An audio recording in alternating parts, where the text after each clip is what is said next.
ரொம்ப சீக்கிரம் செய்யக்கூடிய ஒரு மார்னிங் பிரேக்ஃபாஸ்ட்.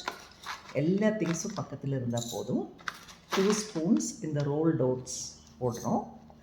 அண்ட் தென் இந்த சீட்ஸ் மிக்ஸ். இந்த காலத்தில் இது ரொம்ப பாப்புலர் பிகாஸ் ப்ரோட்டீன் ரொம்ப முக்கியம் காலையில் டைமில்.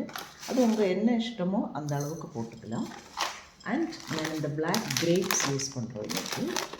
ஸோ ஒரு கொஞ்சம் நம்மளுக்கு எவ்வளோ பிடிக்குமோ, எனக்கு கொஞ்சம் பிளாக் கிரேப்ஸ் ஜாஸ்தி பிடிக்கும். So I am putting that. And then இந்த பால் ஊற்றுறோம். பாருங்கள், நம்மளுக்கு எவ்வளோ பால் வேணுமோ ஊற்றலாம். வேணும் தண்ணி மிக்ஸ் பண்ணி ஊற்றலாம், இல்லாட்டி கர்டு கூட ஊற்றலாம். அண்ட் கொஞ்சம் honey also I am adding. பாரு, இது கொஞ்சம் நேரம் அவ்வளோ நல்லா சோக்கானா நம்மளோட பிரேக்ஃபாஸ்ட் இஸ் ரெடி. நல்லா மிக்ஸ் பண்ணிடுங்க. பாருங்கள், நான் விதவிதமான ஸ்டைலிஷ் கிளாஸஸில் எல்லாம் யூஸ் பண்ணுவேன். ஏன்னா நம்மளுக்கு அது ஒரு ஃபீல் லைக் ஈட்டிங், அது ஒரு ஹை கொடுக்கும் நம்மளுக்கு. ஸோ இன்றைக்கி நான் இந்த டிரான்ஸ்பேரண்ட் கிளாஸ் யூஸ் பண்ணியிருக்கிறேன் உங்களை காட்டுறதுக்காக. But this is a wonderful and tasty breakfast. So நீங்கள் எல்லோரும் ட்ரை பண்ணலாம். 1 minute திங்ஸ் இருந்தால் எல்லாம் ஆட் பண்ணி ரெடி பண்ணலாம்.